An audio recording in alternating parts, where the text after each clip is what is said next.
Breaking news చూస్తున్నాం. హైదరాబాద్ నుంచి రామగుండం వెళ్లే రాజీవ్ రహదారిపై 2232 కోట్ల రూపాయలతో నిర్మించే భారీ ఎలివేటెడ్ కారిడార్ నిర్మాణానికి సీఎం రేవంత్ రెడ్డి శంకుస్థాపన చేయబోతున్నారు. ఆల్వాలోని టిమ్స్ సమీపంలో భూమి పూజ చేయనున్నారు. ఈ భారీ ఎలివేటెడ్ కారిడార్ నిర్మాణం 11.3 కిలోమీటర్ల పొడవు 6 లేన్ల వెడల్పుతో జరగనుంది. దీంతో సికింద్రాబాద్లో వాహనదారులకు ట్రాఫిక్ కష్టాలు తీరనున్నాయి. కరీంనగర్ వైపు మెరుగైన రవాణా సదుపాయాలు కల్పించడంలో భాగంగానే హైదరాబాద్ రామగుండం రహదారికి మహర్దశ పట్టనుంది.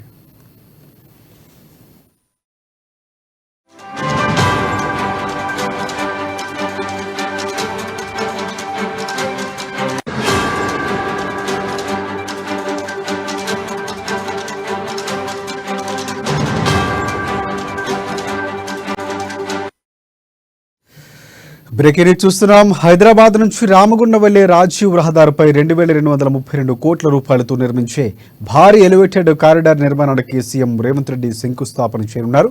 ఆల్వాలోని టిమ్స్ సమీపంలో భూమి పూజ చేయనున్నారు. ఈ భారీ ఎలివేటెడ్ కారిడార్ నిర్మాణం 11.3 కిలోమీటర్ల పొడవు 6 లేన్ల వెడల్పుతో జరగనుంది. దీంతో సికింద్రాబాద్లో వాహనదారులకు ట్రాఫిక్ కష్టాలు తీరనున్నాయి. కరీంనగర్ వైపు మెరుగైన రవాణా సదుపాయాలు కల్పించడంలో భాగంగానే హైదరాబాద్ రామగుండం రహదారికి మహర్దశ పట్టనుంది.